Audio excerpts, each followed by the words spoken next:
Hey everyone, it's Ben Hardy here, and in today's video we have to talk about how automakers believe that the current pricing structure with new cars is A-OK. Before we get in this video though, as always, if you want to save time and money the next time you purchase a car, link to my car buying guide in the description down below. And then a lot of the information provided in today's video comes from Cox Automotive. Let's get right into it.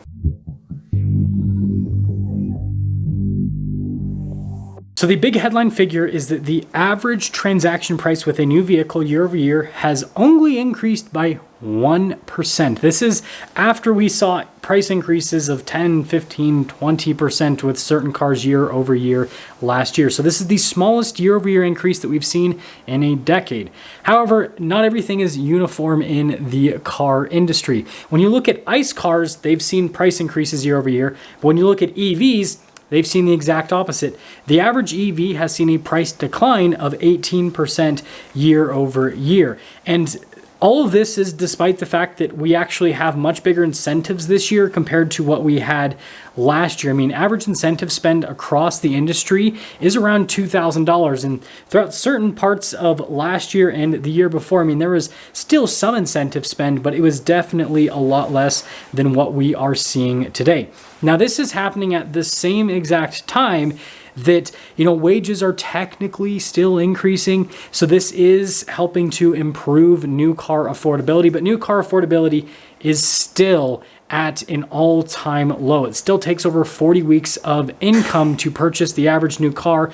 The car industry, in a normal market, typically sees the average new car costing somewhere in the 32 to maybe 36 week range. So we're still way above where we should be at with average car prices. And so this now leads me into talking about what this means from a manufacturer perspective and then kind of my personal take on this whole situation.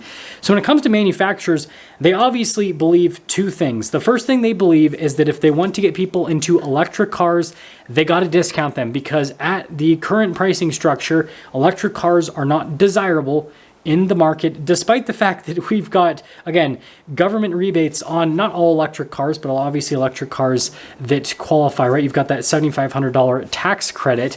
Still, you've got to discount them for people to want to buy them. And then when it comes to ICE cars, they think that their stuff doesn't stink. They think that the ICE cars are priced where they should be priced at, right? If they thought otherwise, then we would see a year-over-year price decline. And so although I've been talking about how we have bigger incentives, bigger discounts, all that kind of stuff, if you look at a car today, after the discounts, after the incentives, it's still going to be more expensive than what you would have spent just a few years ago on the same exact vehicle.